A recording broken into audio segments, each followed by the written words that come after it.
Yeah, it really is amazing. I mean, when I look back at it now and watch the beginning of my career, I guess you would say, it's been amazing. I've been blessed. I've got a great coaching staff. I got great players around me.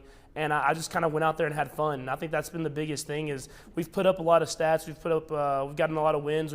We've put up a lot of touchdowns and stuff like that. But it's just been a lot of fun on a day-to-day basis, just being with those guys in the locker room and just growing together. Confidence. A little sidearm. You should have known that with Mahomes, it's never, ever over. One. Touchdown, Kelsey. Is Mahomes the clear-cut best quarterback in the National Football League? Yes, he is. Here they come. It takes confidence to dominate and transcend a sport like football. And Patrick Mahomes, as the former MVP, reigning Super Bowl champ, and Super Bowl MVP, does all of this with so much humility. How do you become confident and humble? That's what we're going to take a look at today on this week's Culture Breakdown. Slings it, caught, 18 yards. But before we jump into the breakdown real quick, be sure to like, comment, and subscribe so I stop saying this and y'all stop doing it. So there you go. Also, if you're new to this channel, I do motivational videos. Right now, I'm doing motivational shorts and culture breakdown where I take a look into some skills and break them down even further to easy to do steps. Hit the subscribe button. Now let's hop right into principle number 1, trust. We were up at halftime, and so I think that just speaks to these guys and their belief in the system and their belief in each other. Last week, Travis played incredible. Just having that tight end, somebody that's big, a target you can get people around you under duress. What's that relationship like and how special is he? The biggest thing that makes him special is the way he's able to understand what the defense is doing and the coverages. And he sees it the same way you do, so you're like, you can trust it. Yeah, exactly. And building that trust and knowing that he's going to do stuff that maybe not is written down or maybe not the thing that he was coached to do, but just the way he's able to recognize coverages and change his routes based off that. But having that guy on the field that understands what you're thinking and going to be in the right area is something that it's awesome to have. Hey, energy. I swear there's always 1 or 2 times a game where you throw it right knowing he's going to make that decision, but he doesn't even know that he knew he was going to make that decision yet.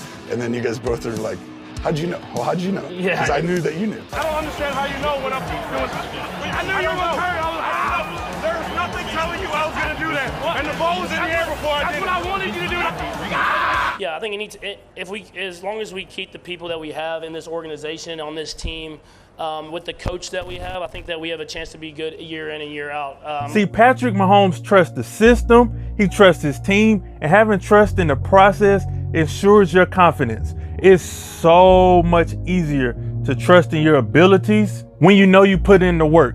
I spoke about this in the Adesanya video a couple weeks back with visualize, practice, repeat. Click above or below to see more on that principle. But also giving credit to the team and your leadership is what exudes humility. So that's kind of a 2-in-1 principle, which kind of also leads us right into principle number 2, give credit. To be put in a great situation when I had Alex Smith in front of me, the greatest dude, the greatest teammate, one of the greatest leaders I've ever met. Wow. And he was someone that he taught me a ton.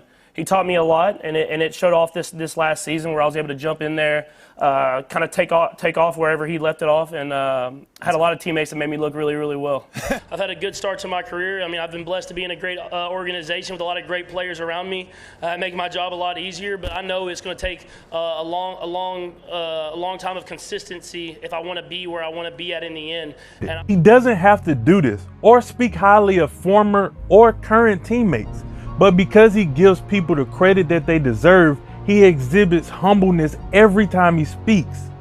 You can almost get away with anything. As long as you give credit to others, you'll always be respected and liked if you don't make everything about yourself. So just do whatever you can to give your credit and respect to others and not make it about yourself. That leads us to our last and final principle. Principle number 1, success. Of all-time greats. Chiefs are Super Bowl champions here in Miami. as they win it here in Super Bowl 54. It's crazy to say. Last year, you get stats and you get numbers and throw touchdowns and all this different stuff. But now I just feel so much more comfortable recognizing the defense, recognizing where the blitz is coming from, changing the protection, and then putting us into the best play. And so I think that's the biggest difference from this year, from last year, is I just feel so much more comfortable when I'm out there. At our home, AFC Championship this week. See, people don't talk about this enough, but I believe the number one factor to your confidence and humility is success. It's so much easier to believe in yourself when you're winning in life. And it doesn't have to be the Super Bowl of your life, but take all the smallest of life's victories and add them to your confidence jar, and until it's full and you're ready to attack the world. Also, don't let any amount of success go to your head. Enjoy it, but realize that it can be taken away or multiplied. But remaining humble will always leave a lasting impression on everybody that's around. See, Patrick Mahomes has been to the Super Bowl for the last 2 years, and this is going to be one of the greatest Super Bowls between two of the most confident quarterbacks and most talented quarterbacks in NFL history. So I look forward to seeing that as it comes up in the next couple weeks. Thank you guys for watching this week's episode of Culture Breakdown. Take these strategies, apply them to your life. Be sure to like, comment, and subscribe. And until next week, I'm out.